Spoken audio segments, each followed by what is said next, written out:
Hey, Kyle's Wonderful here again with another wrestling review. This time it's WWE Summerslam from July 30, 2022, live from Nashville, Tennessee, the stadium where the Tennessee Titans play at, and the first SummerSlam ever in July, the first ever SummerSlam and any pay-per-view event that Vince McMahon has not been in charge of. We've got a bunch of big titles tonight, with Theory having the rare chance to end the night with three single titles wins. That would be the record ever. Could that happen? Could Theory walk out with the titles? There should be plenty of surprises since Triple H is now in charge. Only 5 days ago, Triple H took over as Vince McMahon has retired just over a week ago, 8 days ago. So, big first ever pay-per-view event from the Triple H era, if we're gonna call it that.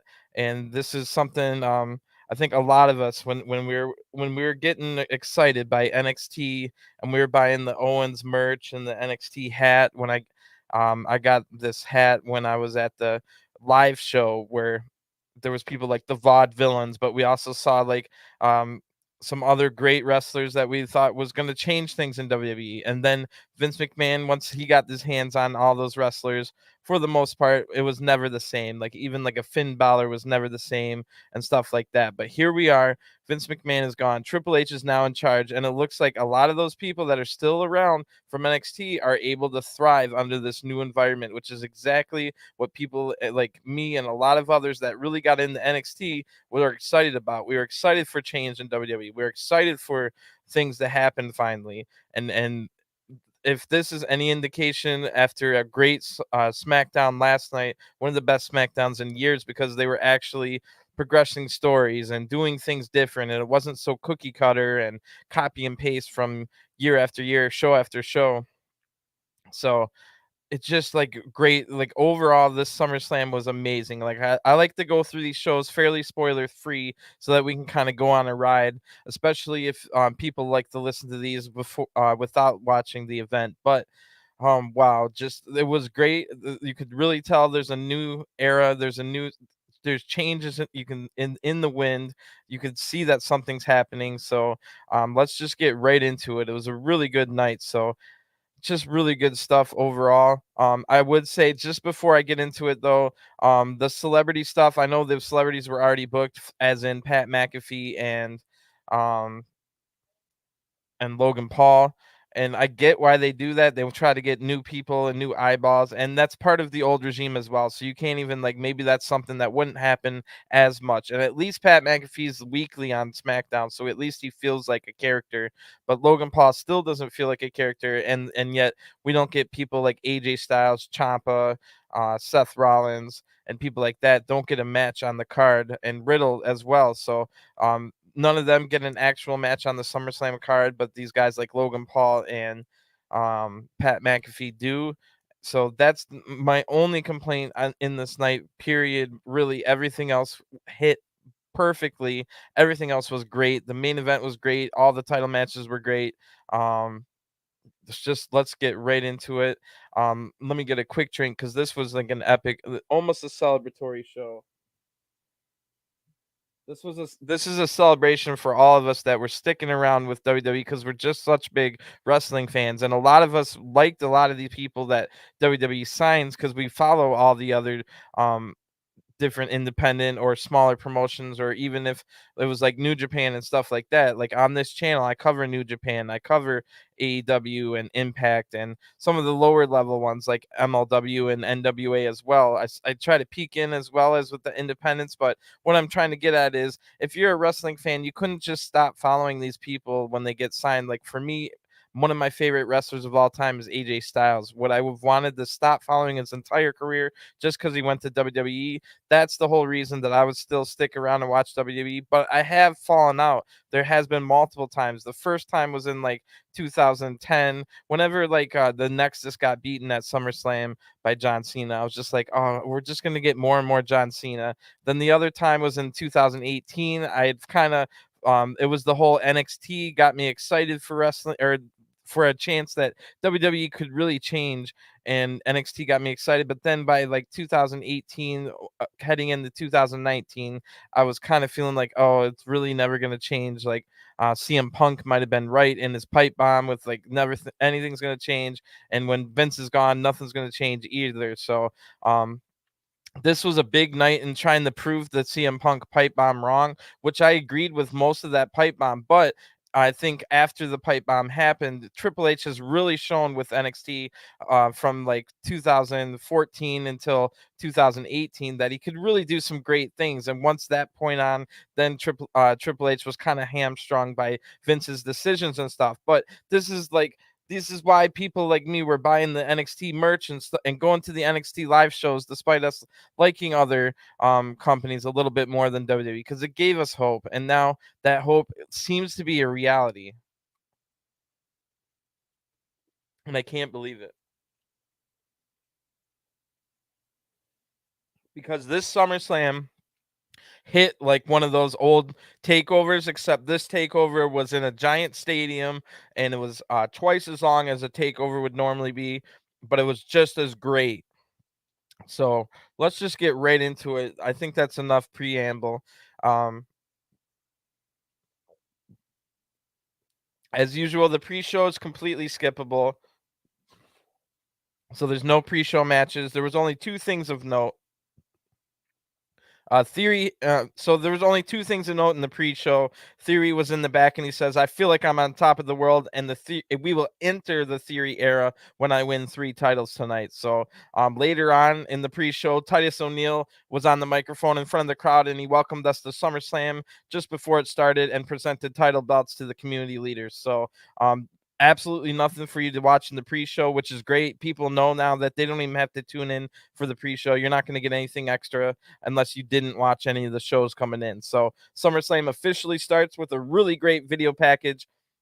One of my favorite songs was playing in the background, Jason Aldean, Crazy Town. What a great way to start SummerSlam. That hype video was great. I was definitely hyped after watching that. And also SmackDown last night actually got me hyped as well. So before SmackDown last night, I wasn't even that hyped for SummerSlam. I was just like, oh, I was excited to see now that Triple H was taking over. But after watching how SmackDown was actually way different than any SmackDown in years, I was very excited for SummerSlam tonight. So we start SummerSlam with the match I was looking forward to the absolute most coming into this night. So it's going to be for the Raw Women's title. Wow. So especially since Rollins versus Riddle got canceled, I was really hoping that this wasn't going to be like the 25-second redemption story. Like, I actually want to watch a real match here, but no, we get a real match and it ends up being great. So let's get into it. Becky Lynch comes out first, and she's got a flames fire looking outfit on. She looks pretty good and ready to go. Her hair looks great.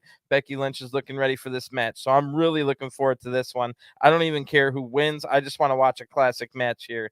So huge cheers when Bianca Belair, the Tennessee native, comes out in her home state. Huge cheers for Bianca when she comes out. Bianca looks fired up for this match, and the stage looks fairly generic looking. Nothing special to report on the stage, but it's always nice to have a stadium show. We got a bright blue sky above us. It's only about 7 p.m. local time at the time, so we end up getting another hour and a half of sunlight. Becky's looking phenomenal, and Bianca has a special outfit on too. She's looked like a country western or cowgirl type thing with fringe. So the bell rings. Here we go. Wow. So this should be a classic. We survived that first 30 seconds. So I was like, whew, now we can actually have a real match. I was a little bit scared still at this point that Bianca might win in like 25 seconds to truly revenge. But in my mind, like, okay, so they're trying to tell this whole story that it was Bianca trying to get revenge on the 26-second loss at SummerSlam last year. But in my mind, she already kind of avenged that by winning at some WrestleMania and winning her title back. But here we are again. I guess it's just a whole full circle type thing. And I guess it never most champions get a rematch. So that all makes sense. So that led up to this like year-long story here. Now we can get into the real match once we get past the 30-second part. So I'm looking forward to this. Bianca does a backflip to avoid an attack right away. Then Becky takes her down, attacks the arm already. So Becky has a clear strategy here. She wants to go after the arm for the disarmer later on. So the crowd rallies right away for the hometown or the home state, Bianca here, and Becky takes her down again by the arm. So then hits an arm breaker, and Bianca's already in pain. This isn't. And the crowd is booing this turn of events right at the beginning of the match. So get a good look at the stadium now. It looks like a great stadium for a wrestling event. A lot of open sky, really great atmosphere as well. The crowd's super loud. So then Bianca turns it around with a handspring backflip to take control, and then a standing moonsault gets Bianca a 2 count already. So Bianca's ready for this one for sure. Becky then rolls out of the ring to try and recover, but Bianca also uses this time to recover to get her feeling back in her arm. Bianca eventually follows Becky out and then sends Becky hard into the barricade, looking for the kiss of death onto the barricade already, or maybe the glam slam. But Becky counters this and hits a leg drop over the barricade. That looked really nice. So Bianca was hanging over the barricade, and then Becky went up there on the barricade as well, hitting a leg drop. Becky rolls Bianca back in the ring and gets a 2 count. Really good match so far. We haven't even been going that long. So a few people in the crowd now chant Becky, but they get way over drowned out by Bianca chants. So then a Beck Exploder suplex hit by Becky here, who keeps the pace super slow because she doesn't want Bianca, who is really good when the pace quickens with the running attacks and stuff. So Becky has a strategy here. She wants it to keep it slow, and she wants to go after the arm, setting up for the disarmer. So Bianca then counters, but can't keep control right after the counter. Becky uses the hair, the big braid of Bianca Belair, to take her down. So you'd have to imagine Becky might get a hair whip later for that action. Bianca says that she'll never hit anyone with that hard whip, which leaves a giant welt when she uses it. She'll never use it unless you pull her hair first. So I was expecting maybe we'll see that later. Becky then keeps the pace super slow again, but Becky counters right back after Bianca tries to fight back and gets the disarmer, or at least tries to get it on. But Bianca's able to block the disarmer right away. We're not even that far into the match, and it's been pretty action-packed so far. So Becky stays in control now and hits a nice kick, and then Bianca is now dazed and on the apron. Becky looks for a top rope leg drop as Bianca's hanging over the ropes, but Bianca counters this into an absolutely beautiful looking power bomb. The way this was set up was so great. Like, Bianca's hanging over the ropes, then hits the power bomb to avoid the leg drop. That was awesome. So what a move. We haven't even left much. We're like 5 minutes, maybe 6 into this match, and it's already been amazing. So the fight now spills out, and Bianca hits the glam slam she was looking for earlier on the apron, or this time on the apron. Earlier she was looking for it on the barricade, but this one connects. But Becky just gets sprayed up, hits a vertical suplex, and now back in the ring, Bianca's able to hit a handspring moonsault for a 2 count. Becky tries to fight back here, but Bianca backflips over her, and then Becky tries to hit a crossbody, but Bianca just overpowers it and catches her. Bianca's now was on her knees when she caught her, but by the time she gets up to her knees, Becky just barely escapes, and she hits a diamond dust for a 2 count. So that's an inverted blockbuster into a stunner off the middle rope. That's a move I have not seen Becky hit in a long time. This match is great. So Bianca then kicks out and fights back, but again, Becky uses the hair to take advantage here.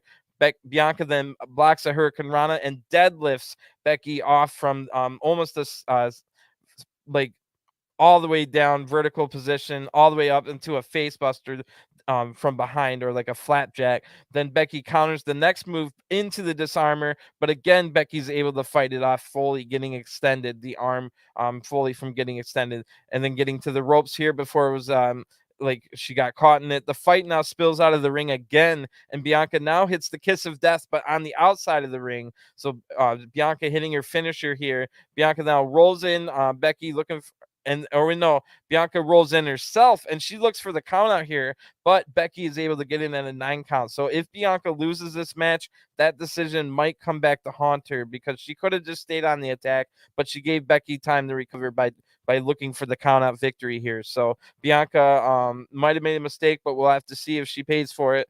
Bianca slams Becky down once they get in the ring and goes up to the top rope, but Becky's able to spring up and get up there with her. Both women are on the ropes now. Bianca's able to block the superplex attempt and push Becky off, but Becky grabs the hair yet again and hits a manhandle slam off the middle rope, and almost wins the title here, but Bianca is barely able to kick out.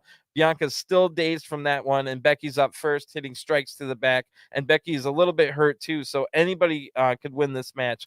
Bianca counters a few pin attempts here, and then Becky catches Bianca on the middle rope, looking for a manhandle slam, and again, so the first one, I'm sorry, was on the ground. This is the time she hits another manhandle slam, Becky does, this time from the middle rope, but she doesn't hit it. She was looking for it, but Bianca counters it into a beautiful looking Spanish fly from the middle rope. Becky quickly picks up, Bianca quickly picks up Becky and hits the kiss of death after that middle rope Spanish fly for the 1-2-3. Wow.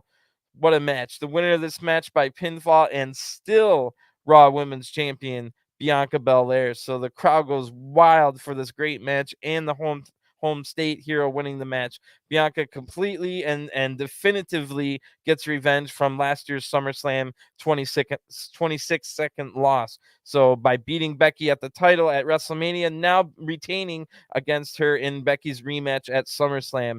Becky is actually like crying here and looks remorseful about everything that's happened. So Becky wants to shake hands. Bianca thinks about it for a while here, but decides to shake the hands, and the two women hug it out. And I'm thinking, oh, that's over. Maybe Becky will be a baby face going forward. And but anyway, what an official end to a year-long rivalry that was really, really good.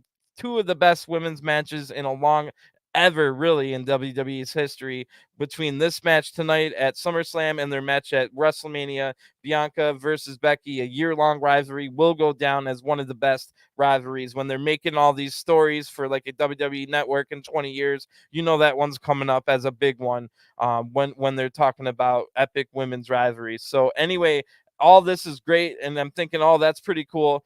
But no, we're not even done with this segment. So if you haven't heard, strap yourselves in. It's about to get wild. But yeah, it's shout out again. This match was great, and Bianca and Becky were awesome. Their rivalry was awesome. It wasn't just those two matches. They were feuding all year long for the most part. But before we can even think about what might even be next for Bianca, Bayley makes her return. So Bayley comes out from her injury for over a year. The crowd goes absolutely wild for Bayley's return here. And I noticed that Bayley has dyed her hair that purple red color, exactly the same color that Sasha Banks had in NXT. So I definitely see you there, Bayley. That's not an accident. She loves Sasha. I love Sasha. We all wish Sasha was back. But Bayley wearing the Sasha original hair color here on SummerSlam. Bayley looks fantastic. And then holy crap, before Bayley can even do anything with her Sasha NXT colored hair and a huge pop from the crowd, if that wasn't ridiculous enough, Dakota Kai's music hits, and Dakota Kai makes her return. She was released from NXT at the end of April, just at the beginning of May, and wow, Dakota Kai is now back. Triple H is in charge. Bayley now seems to be with Dakota Kai, and Corey Graves says, I didn't even know Dakota Kai was under contract. So as if this couldn't get any wilder, before we could even do anything else, the best women's wrestler on the planet comes out next, Io Shirai, and I have goosebumps over my body when that happened. I have goosebumps now thinking about it. Thank you, Triple H. He got empowered just in time to save the women's division. This was amazing. I was actually shaking when this happened. You had Bayley return, one of my favorite women's wrestlers of all time. Dakota Kai, who's definitely improved and the crowd favorite, getting to come back after being released in NXT unexpectedly and ridiculously without ever making it to the main roster. And then Io Shirai, one of the ridiculously best wrestlers in the world right now, men or women, and she was stuck in NXT for years, never seemingly to find her way to the main roster. And reports were thinking that she was going to go back to Japan and wrestle at Stardom, where she could actually have some nice matches, since she's never going to get called up to the main roster. So yep, we get Bayley returning after a month, after a whole year plus. We get Dakota Kai signing back, and we get Io Shirai, one of the best wrestlers in the world, coming up and making her main roster debut finally without her having to not re-sign. So holy crap, the three of them seem to be in an alliance here. They get in the ring where Bianca is still there, and Bayley says that she brought the best in the world with her. She didn't get on the microphone, but she said that we could hear it on there. And then out of nowhere, Becky Lynch comes back in the ring, and she's saying side by side with Bianca Belair. And wow, so Becky Lynch and Bianca Belair staring down the three women here, Bayley, Dakota Kai, and Io Shirai, then back off and they leave. So what a great start to SummerSlam. What a great start to the Triple H era. Maybe Becky's a face now. Maybe she's still a heel, but who cares? Look at this Raw women's division all of a sudden. And we just revived the SmackDown women's division last night. We'll talk about the SmackDown women's division later, but they already had a good refresh last night on SmackDown, which already got me hyped for the NXT version of people. Like I felt like Shotzi was the NXT version of herself. So it looks like we're getting NXT versions of people. We got Dakota Kai signing back. We got Io Shirai finally making her debut. And now we've got Bianca Belair and Becky Lynch, who just finished their year-long epic rivalry, standing shoulder to shoulder in defiance of this new group that is invading Raw, apparently. So don't forget when Bayley got injured, she was feuding with Bianca Belair. And remember it was still in the Thunder Dome era, so it was all the laughing Bayley faces. And that was the last time she was supposed to fight Bianca Belair, but then got injured in training. So wow, so that was amazing. I can't believe it. After that, Becky shows that she's still sad and kind of gives a dirty look to Bianca after they send Bayley, Io Shirai, and Dakota Kai packing. So I don't even know what to say else about that.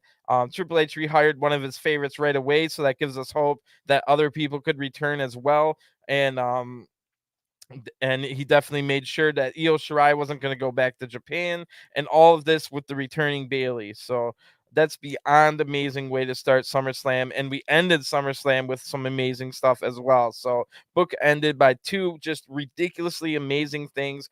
The only thing, like I said, I could possibly have a complaint about is the celebrities, but even they had decent matches and they weren't too long. So everything else on this card really hit. Book ended by two amazing things. I can't believe that just happened, and I can't wait for Raw to find out what goes down. I want to hear Bayley talk, I want to hear Dakota Kai talk, and I want to hear Io Shirai talk and explain themselves and just talk from the heart, really. So wow, geez, I can't wait. Next so if we got to move on, I could talk about that all night, but next we got Logan Paul versus the Miz, and they show a pretty good highlight video here. I wasn't really looking forward to this match, but Logan Paul did show that he can hit some pretty good wrestling moves at WrestleMania. So maybe this match could be good. Plus, Ciampa's involved, and you know that Triple H loves Ciampa as if he was his son. So maybe we'll get some more storylines coming out of this match with Ciampa. But oh my gosh, look at Ciampa. He comes out in neon green matching gear with the Miz and Maurice. Ciampa is wearing neon green matching gear. I couldn't believe my eyes. Ciampa looks ridiculous. So hopefully he can get out of this partnership soon. I was hoping it was tonight, but it didn't look like it was tonight. But if they can make this funny, I guess it could be cool. All you know that Triple H loves Ciampa like a son, and now Triple H is in charge. So we don't have to fear like I was fearing that Ciampa was going to have to lose to Logan Paul or something like that, which I guess might still happen. It depends if Logan Paul is going to be someone that wrestles at like SummerSlam, Royal Rumble, and WrestleMania only, or is Logan Paul going to come back and wrestle a bunch of matches here and there on SmackDown or Raw? So Logan Paul comes out and he's super confident. Cocky, but he's got getting booed from the crowd. And the Miz came out first. Like I said, he was matching neon gear with Maurice and Ciampa, which looked ridiculous. So Miz starts this match out strong with his superior grappling over Logan Paul, but Logan hits a nice springboard moonsault to the outside not too long after. Miz is able to take back control in the ring, but Logan shows really good speed to evade attacks here. And then Miz kicks Logan Paul off the middle rope and hits a nasty looking code breaker to the chest. I thought maybe Logan was knocked out from that one. He looks hurt after that one, and Miz smells blood, so he quickens his attack now. And I now notice that Ciampa's wearing pink and neon green. It looks like a giant watermelon on the outside. I couldn't believe my eyes. But now that this was probably already planned, and now Triple H is in charge, and we'll probably get Ciampa doing something cooler on Monday Night Raw on Monday. I couldn't believe Triple H got in charge just in freaking time to make sure Ciampa wasn't like wearing watermelon things forever and all that.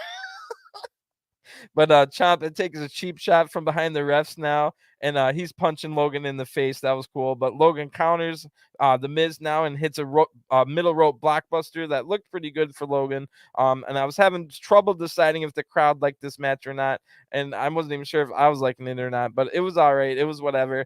Not the worst thing ever. So Logan then hits a big lariat and a running power slam, which was cool. But Miz kicks out of this. Miz then Logan Paul hits the it kicks, but Miz is able to evade the head kick out of the combo. Then Logan takes out the knee of Miz and applies the figure four, but Miz is able to get to the ropes.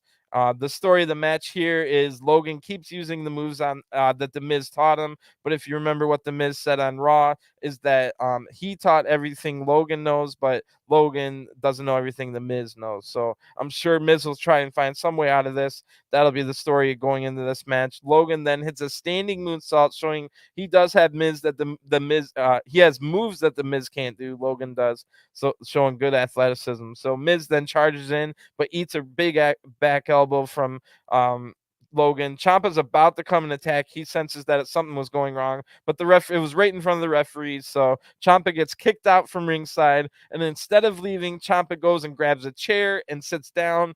Then AJ Styles music, and what the heck? So AJ doesn't get a match, but he gets to come out to this bull. But anyway, at least we get to see AJ Styles and hear his music. I was thinking maybe it'll turn into a tag match, but nope, that doesn't happen. AJ attacks Ciampa from behind, coming out through the crowd. Then AJ fights Ciampa throughout the crowd, and we got to see AJ Styles for about 5 seconds tonight. One of the best wrestlers of all time. Doesn't get a match at SummerSlam, but we got to watch Logan Paul and Pat McAfee. That's my only complaints about this show. Everything else was great, but people like the AJ Styles and Seth Rollins don't get on the card when we got to watch these goofs try and play wrestling, but gosh, it was as if that wasn't worse enough. Logan Paul then hits a phenomenal forearm. I'm just gonna move on from that. Miz then rolls out of the ring, but Logan follows him and clears the announce table. Maurice runs over to try and stop this attack, and she's yelling at Logan Paul. But Logan goes up to the top rope and hits a nice looking ridiculous frog splash from the top rope to the announce table. So the role of Shane McMahon will now be played by younger and handsomer Logan Paul. It's just ridiculous. But anyway, the crowd chants "Holy crap!" and I barely reacted because it's just Shane McMahon being played by this guy that's not a really good human being from YouTube. So anyway, a couple good moves or spots doesn't make me all of a sudden interested in this match. Like I said, this is really some of the only complaints I have all night is that. So anyway, Maurice then gets on the apron with her butt hanging all out. Miz attacks from behind here and almost hits Maurice, but Logan Paul hits the skull crushing finale for the 1-2-3. So your winner of this match by pinfall is Logan Paul. Logan looked all right in the ring. He hit some big moves, but he didn't wrestle much. I mean, it was just move after move kind of thing. It's all right, I guess. It wasn't like terrible. Like I said, I was more upset that people like Ciampa, AJ Styles, Seth Rollins, Riddle can't get SummerSlam matches in a big stadium, and it's reserved for like these celebrity type guys like Logan Paul and Pat McAfee. That's my only complaint, but this was all booked before the Triple H era took over, so maybe we'll see things change just like everything else has been changing recently. So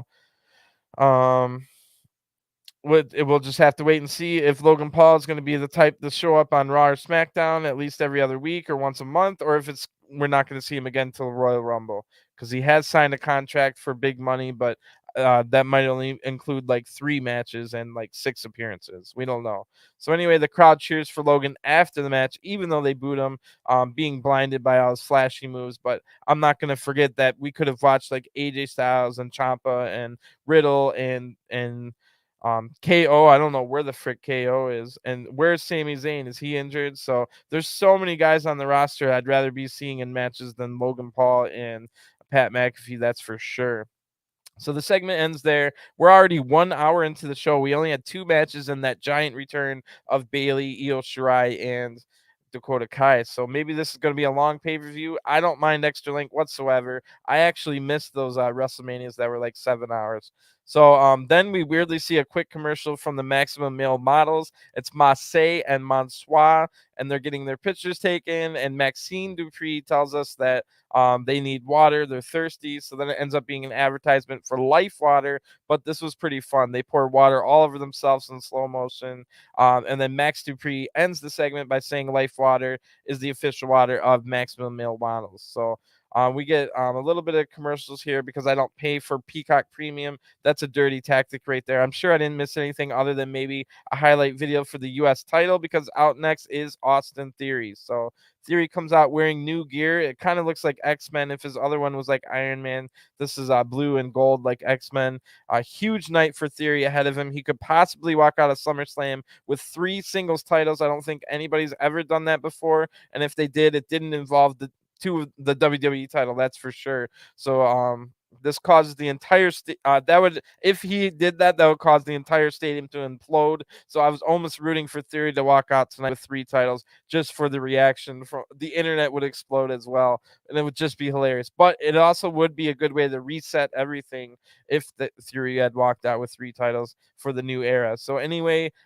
Theory then slips on the ropes trying to get into his pose in the corner, and everyone laughs at him. So not a good start to Theory's night, where he's trying to make history here. So this match is against Lashley. It's definitely interesting. It would be epic for Theory to walk out with 3 titles tonight, but the U.S. title in this particular match is the least important of the 3. So if Theory knows he doesn't want to take too much damage in this match, walking out with 3 titles would be great and epic, but he really wants to cash in at the end of the night for the main titles. And that'll be somewhat of the story coming in this match. The other story of this match is Theory has been taking more damage than anybody in the entire month on both Raw and SmackDown. Every single week, Theory's been taking tons of damage. So Bobby Lashley comes out with a huge fireworks display, and he's got the U.S. title, which is on the line, held up high. The crowd absolutely loves Lashley. No matter where Lashley goes in the United States or anywhere in the world, really, they love Lashley. So Lashley's definitely one of the favorites. I think he's more popular than Drew McIntyre,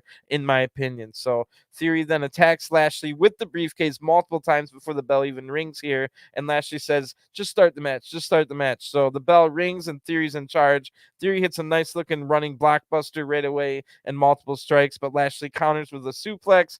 Theory then escapes any damage here, but Lashley then hits big strikes and a spine buster right after that. So Theory leaves the ring already hurting, grabs his briefcase, and he's just going to leave the match. He doesn't want to take any damage. He wants to win those titles later. But Lashley grabs Theory. He doesn't want to win by count out. He's here to give the people what they want to see. So he crashes Theory into the barricade twice. Lashley could have won there, but his pride might have got the better of him. If he loses the U.S. title, he'll think back on that for sure. But Theory now fights back and hits a rolling drop kick that looked really nice. He got good height, which is weird coming out of like the rolling on the ground position. And then Theory takes in on. He's in charge now after that, but Lashley counters a charging Theory with a flatliner that looked nice, and the entire crowd, 100% of them, chant Bobby, Bobby over and over. They both get up now and they have a striking exchange, which is definitely dangerous for Theory.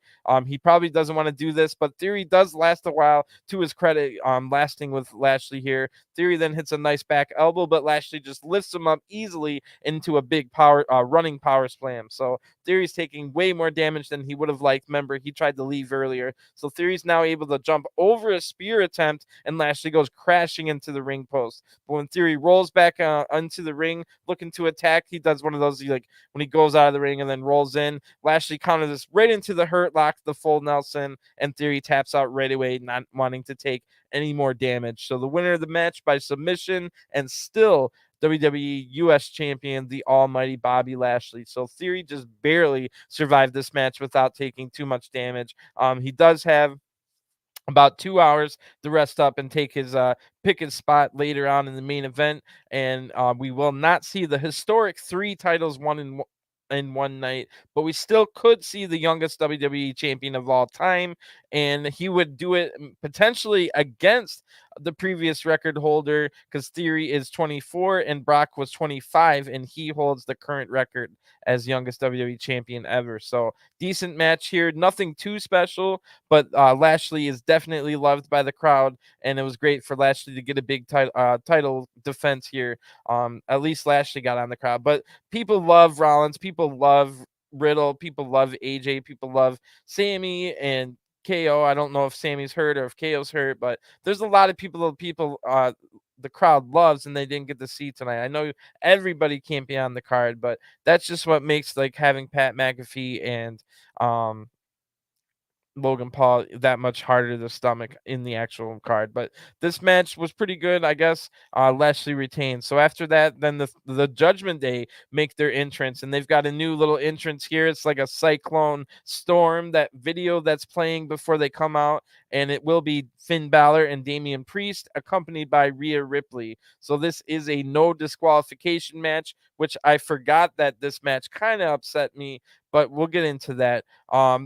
I like the new Cyclones entrance and stuff. Then the Mysterios come out. They have matching red and yellow gear and new T-shirts that's inspired by the old Eddie Guerrero Latino Heat T-shirts, which itself was inspired by the Scarface posters, the movie Scarface. So another cool, that's a pretty cool looking t-shirt. Then the Judgment Day jumped the Mysterios before the bell even rings here, so now they take control. But as the bell rings, remember, this is no disqualification, so Ray's able to counter right away and hitting down both men. He hits a head scissors on Finn, then Dom dodges Priest, and Priest goes flying out of the ring. So we got a fast start here, no disqualification tag match. And there's been a lot of heat in this one. They attacked Ray in his 20th anniversary at Madison Square Garden on Monday. So Ray now holds the ropes open for Dominik to dive through them, and he hits Priest really hard. Then Ray immediately hits a springboard moonsault on Finn. So this has been a pretty cool match so far. Dom now hits a crossbody, and the Mysterios double team Finn, and they're tagging in and out, even though it's no DQ. So that's where my problem of this match starts to come in. But we'll just get back into it. They then hit another double team on Finn, but Priest is now in the help. He hits a big kick on Dom, and then Finn throws Ray out of the ring with ease. Now the Judgment Day double tees Dominik, and Priest then goes on the apron to tag in as well. So I don't know why they're acting like there's rules, because there is no rules here. They hit a double team on Dominik now as the crowd chants for tables, as they always do when it's anything no DQ. Stupid crowds. Why are tables better than anything else? I don't understand it. Anyway, Priest now wears down Dominik, and it turns into a regular tag match. And therein lies my problem with this match. I don't have many complaints. This was a really, really good SummerSlam, and I love the new Triple H era and all that stuff. But I had a huge problem with this no DQ tag match. Why would they ever leave the ring? Why would they treat it like it's a normal DQ match? Why would you wait on the outside? And just as I'm saying that, let me say what happens next. Now Dominik gets isolated, and Ray just sits there and watches forever. It's no DQ. There's no penalty for going in. There's no reason to not run in and just treat it like it's a tornado tag match. It's not a tornado tag match, but they probably should have just said it was, because it's no DQ. So that's pretty dumb. I mean, it's nothing to get that worked up over, especially because the rest of the night was amazing. So I'm not going to talk about it too much, but it was ridiculous, because why would Ray watch his own son get beat down with double teams when there's no penalty for running in whatsoever? So that's just dumb. Anyway, I'm just now waiting for the high spot or the rest of the story, and what we get at the end is amazing. So I'm definitely not too upset about that. Now, so Ray finally tags in, even though he could have came in the whole time. Priest is the legal man here, and Ray hits some nice offense. Great to see Ray looking like he was 10 years younger than he really is with his new knees with stem cell research. So he also knocks Finn off the apron, and Ray hits a bulldog. Finn tries to come in with a chair now, but Ray takes out Finn and Priest with the chair. He slides out of the he hit Priest with the chair, then slides out of the ring onto Finn with the chair in between the two of them. That looked great. Now back in the ring, they counter a charging Ray. Priest counters a charging Ray with a nasty super kick, just like we saw in Raw. But Ray was able to just barely kick out, and the crowd now chants for tables yet again. They're never satisfied unless they get their damn tables. So Ray then is about to get control, but a blind tag from Finn, even though he could have came in at any point because it's a no DQ match, catches Ray by surprise. Then Finn gets out up top for the coup de grace, but Dominik holds his leg from the outside. Ray's able to hit a super Hurricane Rana here, hitting Finn off the top hard. Priest comes in, but Dom saves Ray from a Razor's Edge attempt here, and they line up both men for the double 619, but Rhea Ripley trips them from behind. Then Priest then is about, he does. He hits the South of Heaven choke slam on Rey Mysterio, and Finn says, "Give me a chair, Rhea."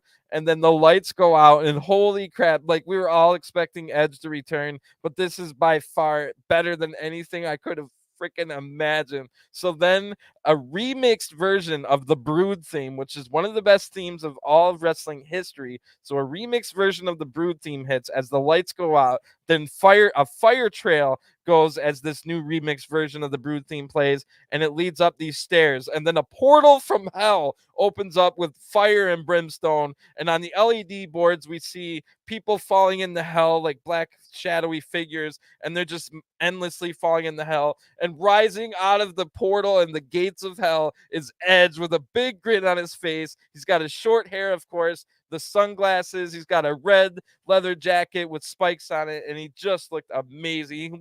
Edge looked like $1,000,000. He comes out of the fiery gates of hell, and he's ready to take on the Judgment Day, who took him out. Wow, holy crap. So that was one of the coolest returns I've ever seen. The remixed Brood theme, the LED boards, the gates of hell, just it's all amazing here. Edge then Priest is like freaking out, so he runs the Edge, and Edge takes him out with a spear in the long aisleway because they're in a stadium show, and then Edge gets in the ring and spears Finn Balor as well, and then Rey Mysterio makes the pin for the 1-2-3 in this no DQ match. So holy crap, that was amazing. One of the best returns I've ever seen. I mean, I'm a little bit biased because Edge is one of my favorite wrestlers of all time, but holy crap! Edge now stands tall in the ring as the with the Mysterios behind them, as the Judgment Day can't believe their eyes that they've just unleashed the demon from the gates of hell with their actions, and the demon is staring right in their eyes. So, wow. The the Judgment Day stunned. I'm stunned. The crowd loves it. The Mysterios win this big tag match, maybe granting them a tag title match in the future. Wow, just craziness. No turn. Nobody joined the Judgment Day at this point. It's just Edge returning from the gates of hell to unleash doom upon everyone. Well, apparently just the ones that wronged him, because he was cool. I didn't see, he wasn't like slapping five with the Mysterios or anything, but holy crap. Let me take a drink after that. If you haven't seen that, I'm sure it's on YouTube. Go look it up. Oh my God. Edge coming out of the portal of hell. Oh my God. So now we hear from Michael Cole for the first time all night. And I didn't even realize that every single match and everything that happened so far was all Raw. So in my mind, the brand split is so destroyed by now that I don't even think about the brands being different. So I didn't even realize that it was all Raw until I hear Michael Cole for the first time. So Michael Cole is going to be joined by Corey Graves, since next it's going to be Pat McAfee versus Happy Corbin. And we see a big highlight video of their history. By the, I still thinking about. Let me just pause right there. That Edge coming out of the portal, and then Bayley returning with Io Shirai and Dakota Kai. I mean, we could have ended SummerSlam right there, and I would have been happy, and I would have been so excited to watch Raw. And I've been like, oh, I'm so happy Raw's 3 hours so we can get all the things I want to see in.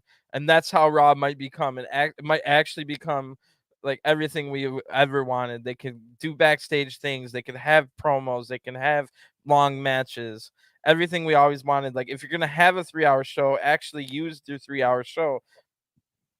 Like I'm so excited for Raw this time. I can't wait because there's actually hope. In the past, it was 1.5 hours of a show stretched out as long as possible without having long matches, if you can believe that. So anyway, let's get into this one. I'm just freaking out about that, but whew. So yeah, it's gonna be Pat McAfee versus Happy Corbin. And the long story short here, Pat was always making fun of Corbin on TV, calling him bum ass Corbin and other things like that. And it turns out they were roommates in training camp for NFL, the Indianapolis Colts, and so they had prior history before WWE. Eventually, Corbin got too tired of the insults and started beating up Pat. Originally at Money in the Bank after the event, and then as recently as last night, Pat McAfee got kicked in the balls by Corbin. So Corbin comes out first. He's got a little blue cowboy vest. Looks like it was for a child. I don't know what he was wearing. It was over his button-down shirt that wasn't buttoned up all the way. Corbin just comes out looking absolutely ridiculous. Pat McAfee interrupts his entrance, thankfully, because it was just one of the worst entrances with his little stupid children's cowboy vest on. And now we hear chanting and music that's chanting bum ass Corbin over. I'm like, what's going on? So now we see there's a choir, a men's choir is on top of the arena, and they're singing this bum ass Corbin song. And then there's someone in a perfect Joker cosplay yelling behind Corbin, saying that Corbin's finished and talking trash to him, which is extra funny if you watch SmackDown and you saw Corbin was doing the exact same thing to Pat McAfee, yelling behind him in the crowd last night. So that was perfect right there. It almost felt like a plant, like that was one of the NXT guys dressed as Joker doing that. But anyway, no White Stripes music this time for Pat McAfee. The choir sings him down with a beat. It almost sounded like Roman Reigns music for a little bit there. It was similar anyway. So I've said it before that Pat McAfee's so popular with these crowds that that he could probably win the WWE title and they would cheer it and they wouldn't be upset. So that's how popular Pat McAfee is. I have zero expectations coming into this match. I wasn't looking forward to it at all. I don't care who wins. I don't care what happens after. I don't care. I guess we'll see if something cool happens. So they start the match with trash talking, and the crowd's absolutely loving it. So I guess that's one good thing out of this match is that the crowd's into it. Pat then hits a super kick for the first big shot of the match right away, and Corbin's dazed, and Pat hits a Hurricane Rana off the middle rope, I think. Then Corbin then goes up to the outside, what just happened? So Pat follows him out there, which was a mistake. Pat tries to fight back, but sending Corbin into the post, and Pat then hits a tries to hit a superplex, I should say, but Corbin blocks it. Pat McAfee does a backflip onto his feet, which was ridiculous. Then Corbin gets down and hits a monstrous looking shotgun drop kick. That was awesome. It absolutely crushed Pat. So Corbin now takes control, throwing Pat halfway across the ring with a big Beal. Then Corbin's now talking trash to Michael Cole while he punches Pat McAfee in the face. So now it becomes kind of a boring brawl on the outside where Corbin just throws Pat into the barricade a few times. The crowd's hating it and they want fight. They cheer for Pat the fight back here. So Corbin then counters a charging Pat with a pretty good looking deep six, but of course Pat kicks out because everyone kicks out of the deep six. That would be something I would like to see change. Little things like that, not this match per se, but let's just say Corbin's fighting Jinder Mahal and then he hits a deep six and just wins, like that way when he does hit the deep six in these matches, you can think, oh, is it going to be over? But no, we've seen every single person kick out 100% of the time of the deep six, no matter how devastating the move looks, which it always looks great, but it's just like Matt Hardy's side effect. For example, when Matt Hardy hits the side effect, it's always a close call for two. You have to actually win with the side effect or win with the deep six every now and then for people to bite. And I think that some of the things that we're going to start getting introduced into WWE is people losing to like the signature moves, like maybe not like Alexa Bliss. I know her signature move in WWE 2K is just a forearm, but that's because one of her finishers, and that we've seen her win on Raw, is just a simple DDT, which, yeah, back in the day, Jake the Snake Roberts would be angry for me saying just a simple DDT. But we now know that in 2022, everybody uses a DDT in every match, and it never finishes a match. So, just a little bit more realism would be cool, and I think we're going to get stuff like that. So anyway, Corbin now takes control, slamming Pat into the announce table where Pat is normally working, so the irony is not lost on me on that one. Pat then gets on, Corbin gets on the announcer's microphone and talks trash about Pat's parents, and then Cole talks right back to him, and Corbin can hear him in the microphone that, oh, your parents would be embarrassed by you, Corbin. So Corbin just shoves Cole right after over onto his butt, which was funny. Corbin then is looking for a top rope move. I don't know what the heck he was going to hit, but Pat jumps right up to there with one big leap on the top rope and hits the superplex he was looking for earlier. So great stuff from Pat. That's like his signature move right there, and he hit it perfectly.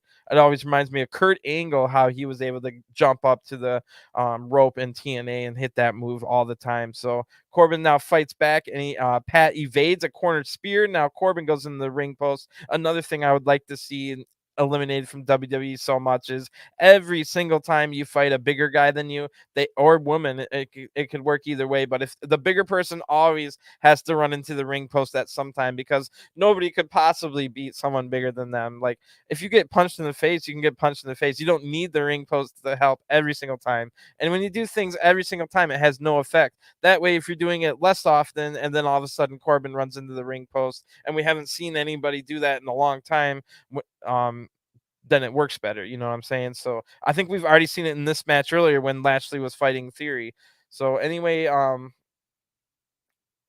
gets a little bit crazy now because Pat McAfee goes up to the top rope, loses his balance, and he's about to fall backwards, but then finds his balance and almost goes too far forward, but then just goes right into the jump, and he hits a swanton bomb on a standing Corbin, who really doesn't catch Pat McAfee whatsoever. Pat landed hard, but he gets back up, and then back in the ring now, Pat has nicely is able to flip out of the end of days. That was nice display by Pat McAfee. That's why I keep saying I think Pat McAfee could win the WWE title, and nobody would really complain too much.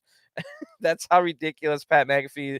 Everyone loves him, and he can hit some pretty good moves. So if Pat really wanted to become a wrestler where he was fighting every week, I don't think I would mind it really. So anyway, Pat then, but he could still be a commentator later in his career. I think he's only got maybe a couple more years before his body starts letting him down, and he wouldn't be able to do all these things. But anyway, right when I'm giving him props, he finishes the match with a pretty botched looking move. But before that, the referee got knocked down on that flip out of the end of days attempt. So with the referee down, Pat kicks Corbin right in the balls, just like Corbin kicked him in the balls last night. And then Pat hits a pretty bad looking Panama Sunrise, which he learned from fighting against Adam Cole in NXT. And that gets the 1-2-3. Not a good looking move to finish the match, but the rest was great from Pat McAfee. The winner of this match by pinfall is Pat McAfee, and Pat celebrates with some beers ringside and then punks out Corey Graves and leaves with big cheers from the crowd. So pretty good match. Nothing really developed with the story. There was no surprises per se, but Pat did get his payback on the multiple Corbin attacks in the last month against him. So now we're already 2 hours into the show, and we've still got the SmackDown Women's title, the tag titles, and the WWE title with the briefcase potentially cashing in. So, and if we're lucky, maybe I was still hopeful for a surprise Seth Rollins match against a mystery opponent. That doesn't happen, but we do get something. So stick around for that. Before we get to the next match, Drew McIntyre comes out, and he is the #1 contender for the WWE and Universal titles, and will not cash it in, but he'll take the main event title match at the UK's first pay-per-view in over 30 years, Clash at the Castle. So Drew McIntyre, he comes out and he says that he now lives here in Nashville, and that gets big cheers for the crowd, and that he said he could barely get out of bed last night after the 25-minute Donnybrook match against Sheamus to win the #1 contendership match. That was a great match. And then Drew basically is just here to hype up the crowd for the main event later on, and says he'll beat whoever walks out tonight for the title at Clash at the Castle. So that was a nice little segment, short but sweet. He even called out a little guy named Colt. He says, I want to win the blah blah blah. They're gonna fight in front of this guy Colt, and then there was a Colt chant for the little kid. So short but sweet, got the crowd hyped. The little kid got to have a memory, and it looks like just a little breather here. I like a little breather for these shows. I don't mind a little couple minutes here and there between matches. Go to the bathroom if you want and stuff like that. So next, Cole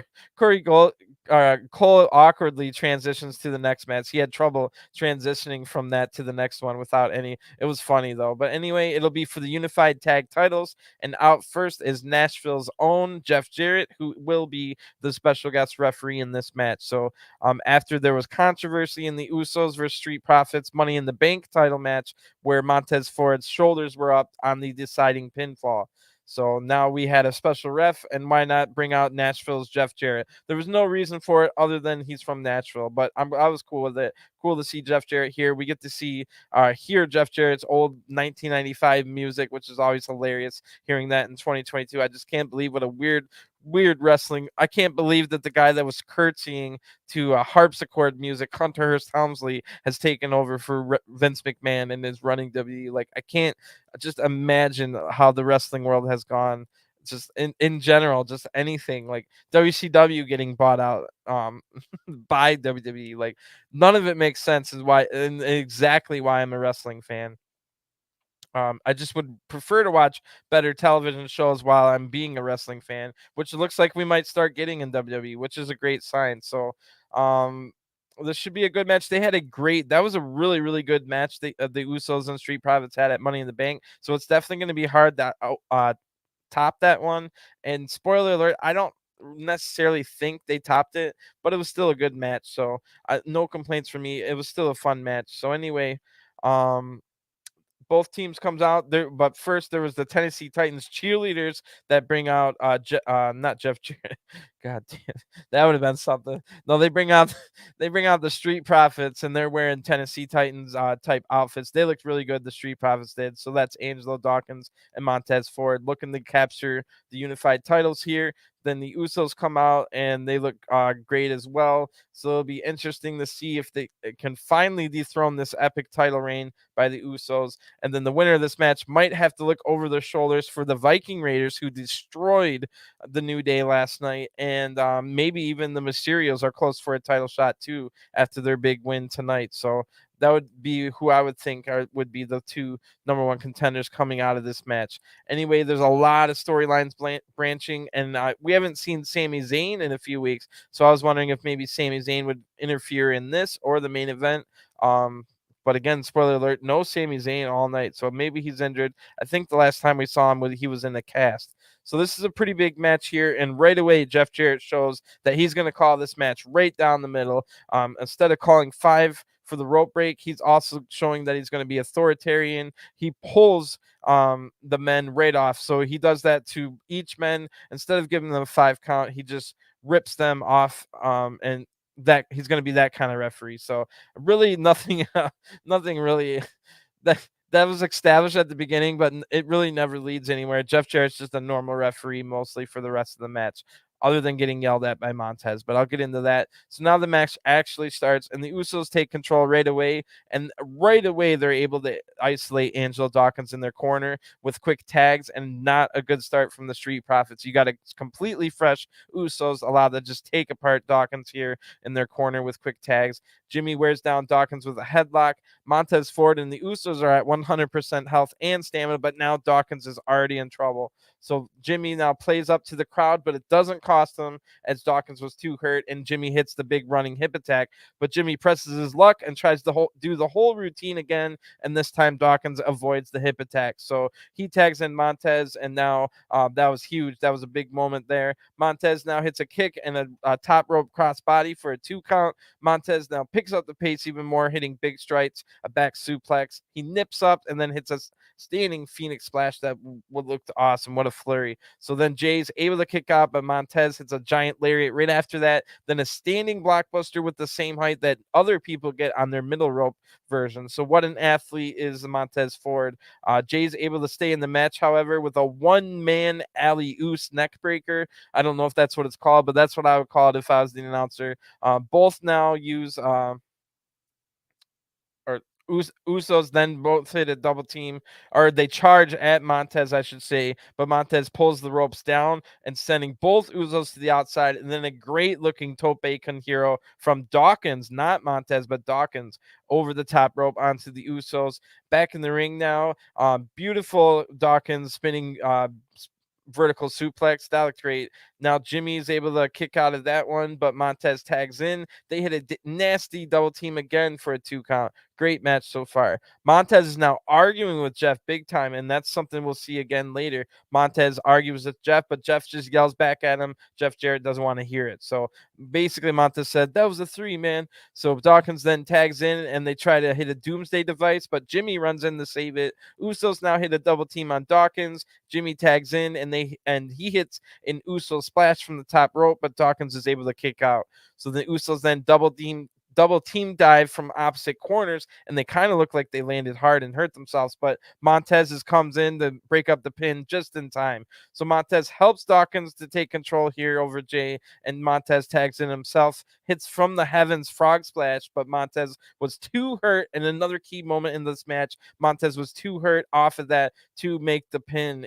He eventually made the pin, but he was too late, only for a 2 count. Jay kicks out. Montez again yells at Jeff Jarrett big time, this time right in his face, almost like fighting words. I'm surprised Jeff Jarrett didn't punch him right there for being so disrespectful. I don't know what was going on with Montez. He's just out of his mind here. But anyway, this gives Jimmy Uso time to pull Jay right out of the ring. Then when they go after them, the Street Profits go out after them. Double team super kicks to both Street Profits and a 1D on Dawkins back in the ring. The crowd boos loudly because they note that Montez was pretty far away, and the referee counts 1, 2, 3. The winners of this match by pinfall, and still WWE Raw and SmackDown Tag Team Champions, the Usos. So wow, kind of a flat ending, I won't lie, but the whole match was pretty good. I knew that it was going to be a problem for them. I immediately, when I saw that there was a controversial ending right after the Money in the Bank match, I was a little disappointed because I just knew that I just knew that they weren't going to be able to top it. You know what I mean? So my expectations might have been a little too high, and the match was better than I'm giving it credit for. But that ending did seem a little flat, but that's neither here nor there. It was a good match. It didn't bring the card down. It elevated the crowd. The card and the crowd loved it. So that's really just nitpicking at that point, just because I'm doing a review show. But either way, it was a pretty good match. And Montez showed a lot of frustration in that match. So that might have been what cost the Street Profits the titles. And that will be interesting. Again, another reason to tune in for Raw. I would love to see what the Street Profits have to say about that. If we see them talking to each other in the locker room about, man, like Dawkins says something about, when you really lost your cool, Montez, and then maybe Montez loses his cool at Dawkins, and that might start the breakup of the Street Profits. I'm not quite sure, but the fact that Montez was way more aggressive and yelling at Jeff and stuff like that than we've ever seen before does tell me it might be Montez Ford turning heel in the future, or it could be a red herring and Montez is just angry and Angelo Dawkins is going to turn on him. So we don't know what's going to happen. They might. There's always the third option of them just staying together, which I wouldn't care either. I don't care either way as long as there's good storylines, and you could always become a tag team after like 2 or 3 years. Maybe the magic never comes back, but maybe it was going to be a great story either way. So I think either the Mysterios or the Viking Raiders have to be number 1 contenders, but it's kind of hard to say because they fight in separate tag divisions, one on SmackDown, one on Raw. So Raw did just get the title shot, so maybe SmackDown gets the next one, and maybe we'll get Viking Raiders versus Usos. And that's going to be a huge test for the Usos because Viking Raiders look unstoppable right now. If you saw them destroy the New Day last night, you know exactly what I'm talking about. So after that, we see Kid Rock in the crowd. He had one of the songs tonight, and he's saying F you and flipping off the camera, which is ridiculous because the WWE even has to censor it themselves. That was funny. So then out of nowhere, Riddle runs out into the ring, and the security's trying to get Riddle out of here. Riddle has tape all over his shoulder, and he wants to fight Seth Rollins right now. So Seth Rollins' music hits, and he comes out wearing an orange suit, but it looks like he already threw his jacket, just the orange or just to button up his left. But holy crap, this was a cool segment. The officials try to stop Seth because they know that Rollins is not medically cleared, and they don't want this to happen. And they're making a pretty good job of making it look like, oh my God, I don't want Seth Rollins and Riddle to fight, but they eventually break free and they attack each other in the aisleway. The fight spills in the ring where the officials have more trouble getting in and stopping it. And before they can get in, Seth takes control and hits a big stomp on Riddle, the already injured neck and shoulders of Riddle. So now officials are able to get the Seth, but the damage has already been done. And the crowd just sings Seth Rollins music yet again, just like they did on Raw. They want Seth Rollins to be a face. They don't care how much they attacks people like Cody and now Riddle. So the crowd loves Seth Rollins. I do too. The only problem I have with Seth Rollins is the stupid laughing, but if we can get vicious Seth Rollins minus the laughing, that's the perfect Seth Rollins for me. So anyway, that was just a little quick segment, but it was pretty cool. And again, it hyped up the crowd. So now we have a pretty cool match as well. We get a pretty long highlight video for the SmackDown Women's Title match, a match I wasn't really looking forward to, but it ends up being really, really good. So the challenger comes out first, which was weird to think that Liv already has the title. I was like expecting Liv to, like, Liv is such the challenger in this match that I was like, oh, Ronda's out first. Oh, that's because she's not the champion. So anyway, Ronda comes out, the pretty big cheers. They're not too many boos, but you'd have to imagine that the crowd would want Liv to win once the match actually starts, which means Ronda might get booed for vicious attacks, which are sure to happen. And yeah, I think that's what happens. So let me get a quick drink.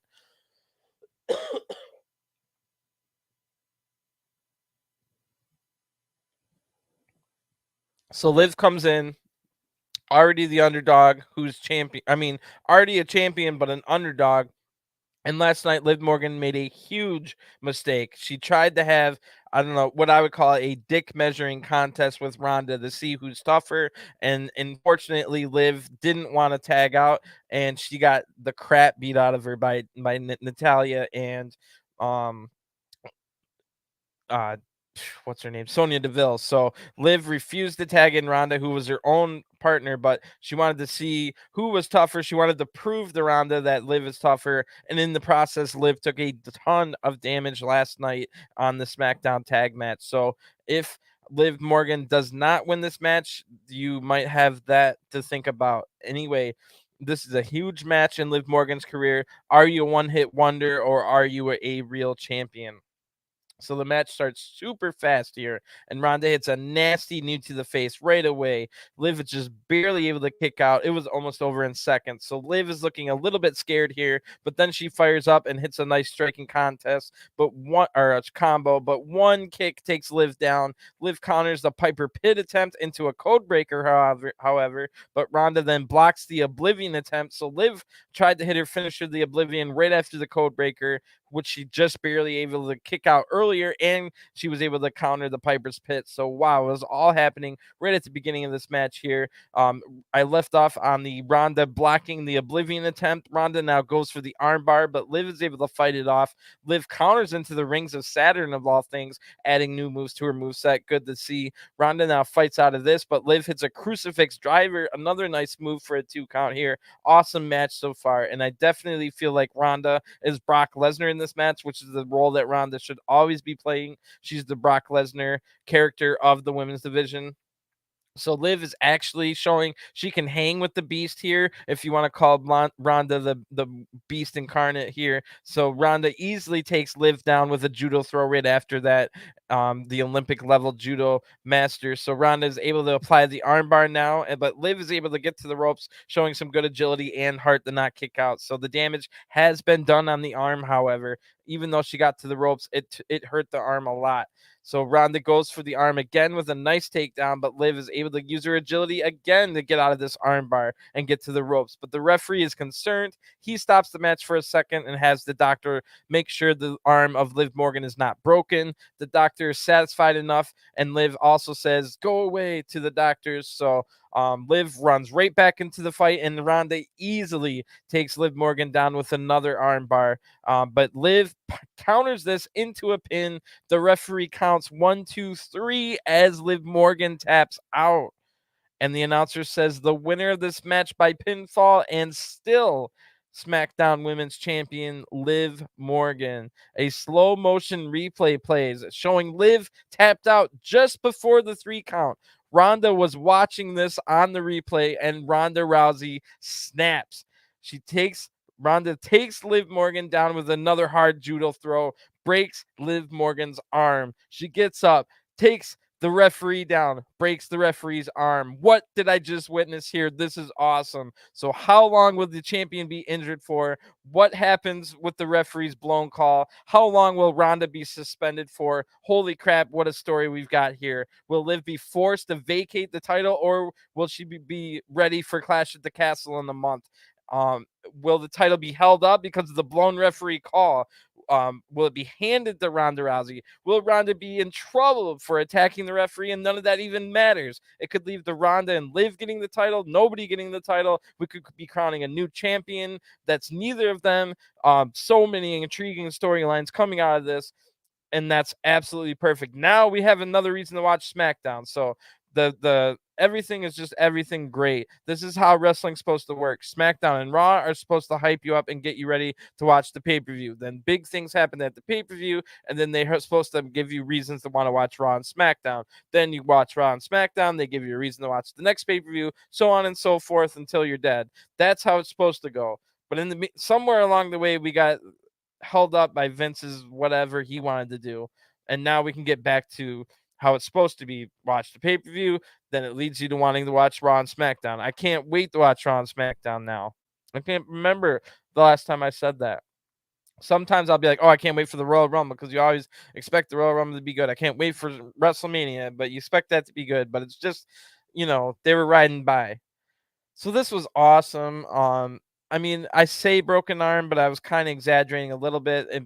It's not like probably broken, but that was how it kind of came across. Really super injured arm. It's still the question of will Liv Morgan be able to defend in a month's time? Will they strip her of the title if she can't? I'm assuming that Liv will still be champion going forward, but you could get the possibility of either A, she's not ready to defend it and she's injured out because of the arm, or B, they have some kind of grandiose thing. Oh, you tapped out, so nobody's champion. So it'll be interesting to see where they go with that. But that's the whole point. I'm interested. I want to tune in to SmackDown, and now I have the faith. I have the good faith because they've already established that the Triple H era is a little bit different. I have the good faith to now tune in and see, like, you're probably going to resolute this eventually, or you're going to give me some kind of story coming out of this. You're not just going to drop the story. We're not going to have to sit there for 5 weeks of Alexa Bliss therapy sessions, and then it goes absolutely nowhere ever. So I have more good faith that could actually happen now, and that's why we were excited for the change. So just real quickly, the Knoxville mayor, Kane, and his pyro and music go off, and he tell us 48,000 people in the 60,000 arena. So Kane was one of my favorite wrestlers when I was a teenager and growing up, but some of the stuff he said in recent history makes me regret that. So a long video package now plays, and it's to hype the main event. Holy crap. As if this freaking SummerSlam wasn't good enough. Wait till you hear the main event. Let me get a drink.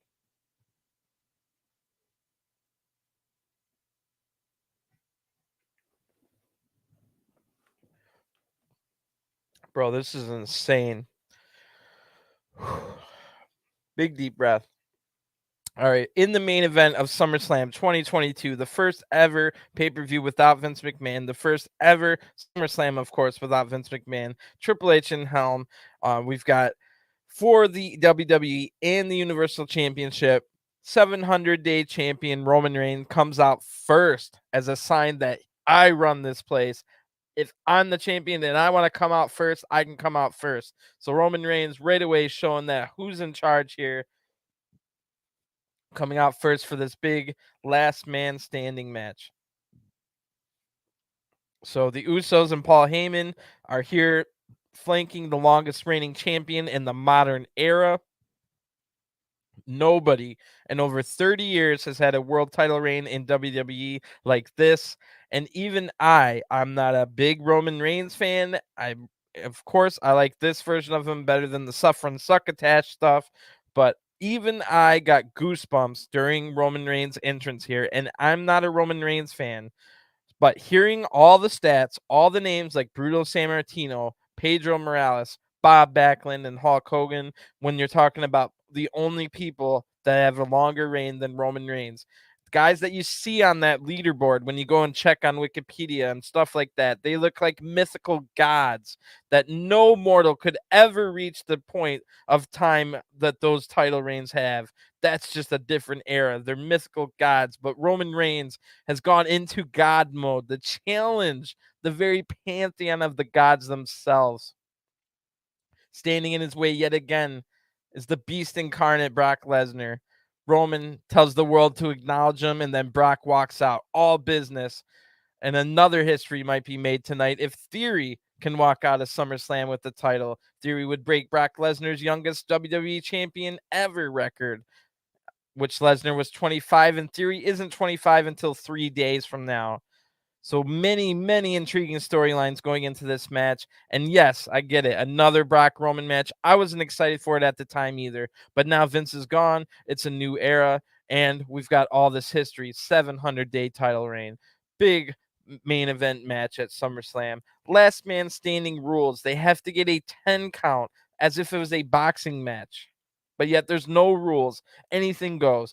And there's a hovering Theory with the briefcase looming over every little spot. So yes, it's their 7th time main eventing a pay-per-view for the title in a 7-year span.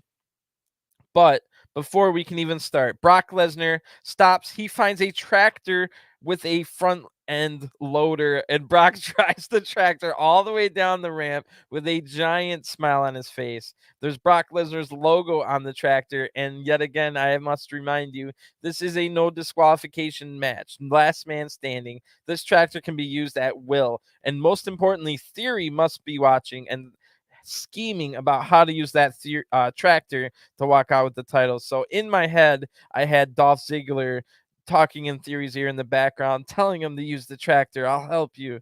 So let's see what happens. Anything could happen. I have no clue. We've got a big tractor with a front end loader ringside for the last time ever, we're told, which again, now that we're in a new era, we can kind of believe them. I do believe that this is the last Brock versus Roman match. They now have my good faith until they break it, since it's a new era of WWE. In the past, I would have been like, yeah, right. We're just going to see him again. You told us at WrestleMania was the last time they were seeing, but nope, I believe it now. So last Brock versus Roman match ever. Theory has a looming briefcase. We've got a tractor trailer in ringside. Last man standing. You must get a 10 count. So Roman gets taken the suplex right away with one suplex on the outside. Before the bell even rings, Brock hit a Lou Thesz press, I forgot to say. So Brock now throws Roman into the steps on the outside and hits a second suplex of the match, sending Roman hard into the mat outside. So wow, just remember, the only way to win this match is a 10 count from the referee, like a boxing match, except this is pro wrestling. There's no rules, and you can fight anywhere in the world. It doesn't have to be in the ring. It can go anywhere. So the fight immediately spills out into the crowd and onto one of the mini stages on the support beam. So Lesnar gets a 4 count on Roman right away here, but then goes on the attack on this little mini stage they're in the crowd on. So Roman counters an attack, but Brock sends Roman into the steel support beam. Brock then throws Roman right into a cameraman who is name dropped by Cole as being Stu the cameraman. Hope he's all right because he got hit hard there. That's what Cole said. So then the fight spills back to ringside, and Brock slips, jumping over the barricade, and the whole crowd laughs at Brock Lesnar. So, that's not good news for Roman. Brock would be super pissed about the entire arena yelling at him, or laughing at him, I should say. So Brock is going to take his anger out on Roman now. Paul Heyman knows this and starts yelling at Brock Lesnar to beg for mercy, basically. But this distracts long enough for Roman to throw Brock right through a table that was ringside with a Samoan drop. Brock is down for it, but the referee counts to 7, and Brock gets up. So Roman then hits into the steel steps of Brock Lesnar for another 7 count. Roman sets a table up while all that was happening with the referee counting, hits a Uranagi slam through a table, and Brock is in trouble. The referee counts to 7 for a third time now. So the referee was Roman was waiting there for an attack as soon as he gets up, and then back in the ring now. Roman hits a Superman punch and then jerks his arm off for a second Superman punch, but then Brock gets up again. Roman hits a big spear, and the crowd boos here as the referee counts to 7 for a fourth time on Brock Lesnar. What a flurry of this match.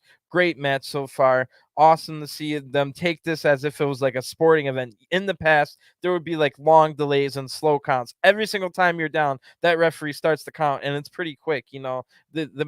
So the match does stop for that, but it keeps flowing. And in the meantime, this becomes a totally different match than most of the other Brock versus Roman matches because of the fact that they wait for a 10 count and stuff like that. So this ends up being pretty cool. I like this match, and I wasn't really even looking forward to it at all. So I left off on the fourth time getting a 7th count on Brock. So Roman ahs, and now Brock counters this, sending Roman flying on the outside. I think it was another spear attempt. Roman went flying into the broken table pieces, and Brock just saved the match for him for sure on that one. He was looking beat up. So definitely a fun match to watch so far. Definitely different than their other matches. So Brock then goes to the outside and slams Roman hard into the spine buster through the debris of the table. So Brock does something with the tractor now, and we hear the tractor move, but Roman's starting to get up. So Brock just gets up, slams another piece of that broken table hard over Roman's head. That looked nasty, and this gets an 8 count from the referee. And remember, you only need to get a 10. So that's the closest match. We are the closest of the match for them to getting counted out. So Brock then picks Roman up and puts him in the front loader of the tractor. Brock moves it over the ring and sends Roman crashing out of the front loader of the tractor to the ring. So what the heck am I even watching? This is wild. So Brock then laughs and he sits back in the tractor trying to get the 10 count here. That was hilarious. But Roman gets up at 8 again. So Brock then goes back on the attack in the ring, hitting like only the third or fourth suplex of the match, then hits another suplex right after that as Heyman is freaking out ringside. The referee counts to 8 for a third time in a row on Roman. Now Lesnar hits an F5 right after this, but the referee counts to 9. Reigns was just barely up. Only by the ropes was Reigns able to get up after that F5. Roman then counters another F5 with a guillotine choke hold here, and then Brock counters into a guillotine of his own, taking Reigns to the mat. You can't win with a submission, but you can make people pass out and try and get a 10 count after it. The referee is now pleading with Brock. Let go. He's unconscious. Come on, Brock. Just let him go. Get the 10 count. So Brock listens to the referee.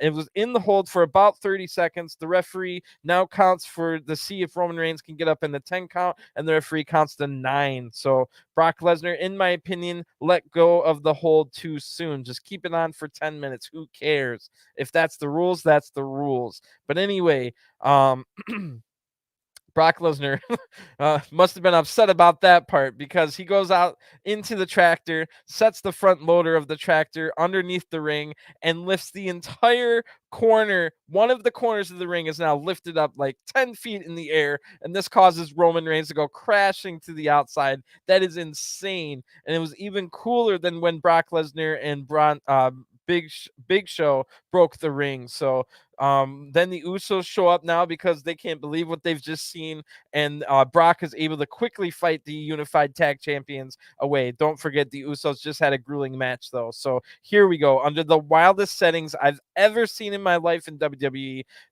the ring is completely tipping on its side sideways, almost like in the most ridiculous, like horizontal, vertical fashion you've ever seen in your life. Not even in your wildest dreams or nightmares have you imagined a wrestling ring looking like this. And now here it is. It's in the main event of SummerSlam against Roman Reigns, has a 70-day champion, a 700-day champion against the madman, absolutely madman, Brock Lesnar. And not to mention Vince McMahon just retired. Triple H took over. That guy that used to be called Hunter Helmsley, who was curtsying with harpsichord music, is now running the company. We've got the wildest setting I've ever seen in my life. So now Theory comes out, and he does.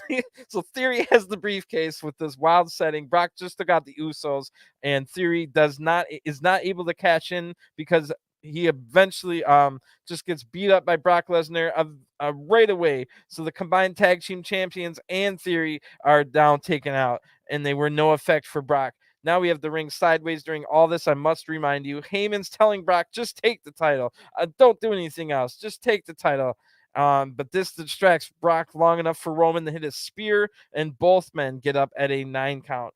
Theory is now here. This is when Theory shows up. Sorry. This is when Theory now shows up. He does not cash in. He hits Brock with the briefcase, but Brock just destroys Theory instead. So Roman now hits Brock down, but Brock's up at 9, and Roman hits a spear onto both titles outside the ring, which is tipped sideways again, I must remind you, but the referee is only able to count the 9. Holy crap, it is not over yet. So what else is going to happen? Now Roman has the briefcase, and he beats Brock up with it about 10 times, then tells the referee to count.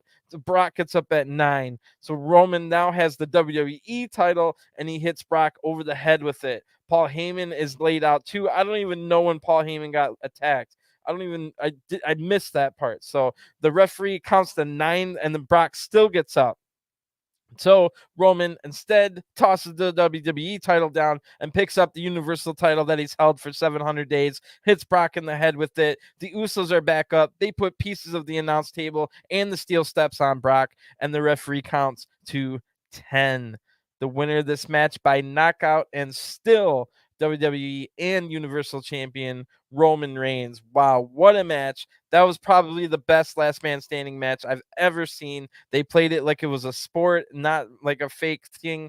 They like anytime you were down, the referee just starts a quick 10 count. That was one of the most insane matches I've ever seen, taking you on a wild ride to end this 7-year rivalry. If you thought that Bianca versus Becky rivalry that ended after a year at the beginning of the match was something, wait till you see the end of this 7-year rivalry at the end of SummerSlam. Wow, the ring just being up on its vertical, like a horizontal, what's the word I'm looking for? I don't even know. That was just that was like a nightmare scenario. Like everything was tipped on its side. Like it was like reality you've never seen before. A reality that I've never seen watching 30 years of WWE and then watching the previous 10 later on when I was older. Like I've seen the entire 40 years of Vince McMahon. Nothing was ever this wild, I swear. So now the whole time Michael Cole was yelling he wanted this match to end, and now Michael Cole is calling for doctors for Brock. He wants like this brutal match was just too much for Michael Cole. They definitely went out there, had one of the best hardcore matches ever. They didn't need blood. They didn't need chair shots to the head. But it had so many other things going for it, like that tractor, big brutal moves through different pieces. I like how they used the table after it was already broken apart. Then they used the different parts of the table, just everything they used in their surroundings super well. This was awesome. This crazy setting just worked really well. And the story of the match was Brock Lesnar has no allies in wrestling. After 20 years of being in wrestling, Brock Lesnar has 0 allies. He's a loner. He took everyone out. And at the end of the day, it cost him this match where it was no DQ and Brock Lesnar had no allies. And Roman had all the allies in the world. So that's what decided this match. It doesn't take anything away from the result. It's still a great match. And it doesn't matter that Brock Lesnar, I better not freaking set up another Brock Roman match and we're back and say, well, you needed help. This better be the definitive end. I think it's a perfect end to a 7-year rivalry. This was absolutely perfect. And there's also the potential that this was Brock Lesnar's final ever match in WWE. And if this was his final match, what a hell of the way to go out. So just wow. Austin Theory was too beat up to cash in. Austin Theory was not able to do anything. He was just too beat up. He's been getting beat up all month long on SmackDown and Raw. But the good news for Theory is he still has the briefcase, so he did not cash in. So going forward, we've got Roman Reigns versus It's scheduled to be Roman Reigns versus Drew McIntyre at Clash at the Castle. Theory still has the briefcase. You never know what's going to happen with that. So that'll keep going on. We'll have to see if Theory can get, just like Brock Lesnar, Theory has no allies, and it's costing him. That's the whole reason Theory couldn't walk out with 3 titles tonight was because he was getting beat up by 20 different people and had no allies to help him. So WWE is definitely telling us in the subliminally telling us all that you need allies to succeed in WWE. You cannot do it on your own, which might set us up for, I like factions. I like stables. I like when there's a 5-man group, and maybe we're not all like together all the time, but when there's a 6-man tag and needed, you team up with your dudes, or if there's a tag team title match or something like that, you've got 2 of your guys that you can go for it. Maybe not an established tag team, but you're all part of a stable, stuff like that. And maybe that's what we're leading to, because the whole story of Brock losing is because he had no allies, and the whole story of Theory not being able to cash in tonight was because he had no allies. Roman not only is great, but he has great allies, and they just happen to be from his bloodline. But that's the whole point of the bloodline being dominant right now. So we've got Usos with over a year-long unified title reign. They hold 2 titles each, and now Roman still holding 2 titles each. 6 titles in the bloodline, only 3 of them. They've got an associate member, Sami Zayn. We don't know what's happening with that. They've got another younger brother, part of the bloodline, Solo Sikoa, ready to come up at any time to potentially take the U.S. and Intercontinental title if the bloodline wanted to take all the gold. So that's another possibility. We don't know who's ever going to stop Roman Reigns. It could be Drew McIntyre in the UK the very next month. I would prefer it not to be Drew McIntyre. I don't mind Drew McIntyre, but I'm also I realize that there's some, like, for instance, Bobby Lashley is way more popular and better than Drew McIntyre. So just because it's in the UK doesn't mean that we should be giving Drew McIntyre the big 700-day title win reign. This should be treated like this is such a rarity.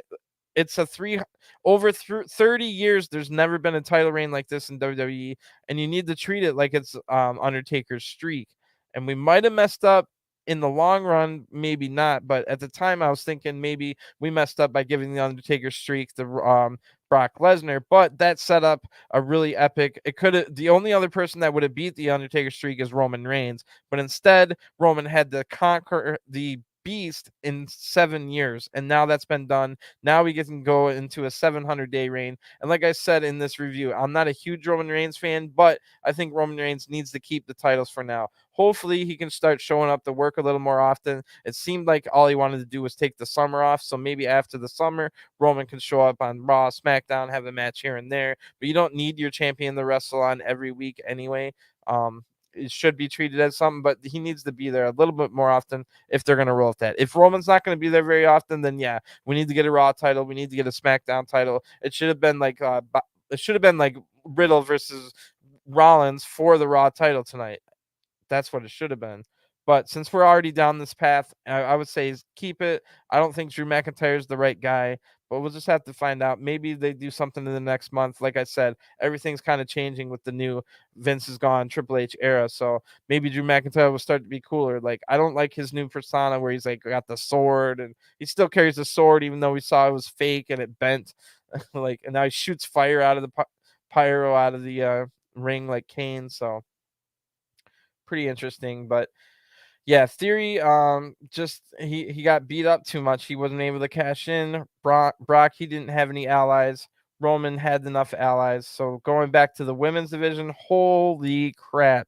The Raw women's division looks amazing right now. They've got Becky, Bianca, Bayley, Io Shirai, and Dakota Kai coming in, along with, they already had Asuka. Dewdrop is amazing. She just hasn't been able to show it. Nikki ASH is amazing. If she could just drop the stupid superhero gimmick. Dana Brooke isn't that bad, and I know I'm forgetting. Carmella has been improved, so maybe, just maybe, we can have the real women's division, real women's revolution start. And I really think that might happen because we got Dakota Kai back. Triple H was able to keep Io Shirai from going back to Japan. We got Bayley back. Maybe, just maybe, we can get Sasha Banks and Naomi back. And now we've got ourselves a real women's division. Now, I've said this before. I don't know.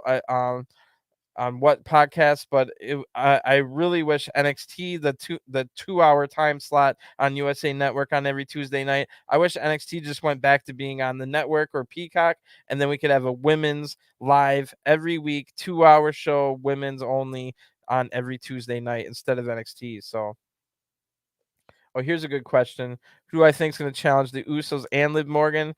Well, the Usos, I think it's definitely the Viking Raiders, but the Mysterios might be the next to challenge as well. But I definitely think the Viking Raiders, because Raw just had the title shot with the Street Profits, so now it's kind of like SmackDown's turn, I guess you would say. It's only fair. For Liv Morgan, I really don't know what they're going to do. If Liv Morgan's going to be able to, she might have a broken arm now, that they might take away her title and say you tapped out, and then we don't know what's going to happen. So who do I think it would be next? It's probably not going to be Ronda. Ronda's going to be suspended.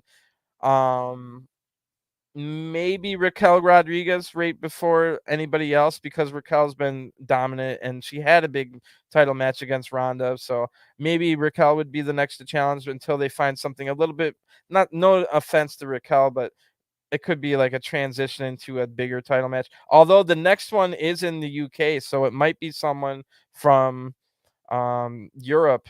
I'm trying to think. You got Becky, of course. Is there anyone else? Oh, Dewdrop and Nikki ASH. Oh, there you go. So the answer is Kaylee Ray, now known as Alba Fire. I assume that's probably, she's, now that Triple H is taking over, Kaylee Ray will come up, now known as Alba Fire. She's from Scotland. I think that's who Liv Morgan will fight at Clash at the Castle. So if Liv Morgan is able to compete with, if she doesn't have a broken arm or whatever, I think maybe we'll see Alba Fire make her debut and challenge Liv at at Clash at the Castle. So that's definitely, I just thought of that right now, and that would be like not bad running that first pay-per-view by Triple H. I'm gonna get going. I don't think I've eaten all day, so holy crap. What a show. Make sure you guys come back for Raw. So give me a subscribe so we can all talk about how Raw goes. I'm really, really looking forward to Raw. And if you, I'll stick around if you got any more questions. But really good show tonight. The new Triple H era is underway, and it's really amazing to see some great stuff here. So I'm looking forward to seeing more. And thanks for tuning in. You guys have a great day. I'll see you again Monday. But if you're interested in other promotions, I'll be back in about 5 hours for the G1 live coverage for the review of tonight's New Japan G1 show. So I'll talk to you guys again soon. Thanks for tuning in and enjoy your weekend. Peace.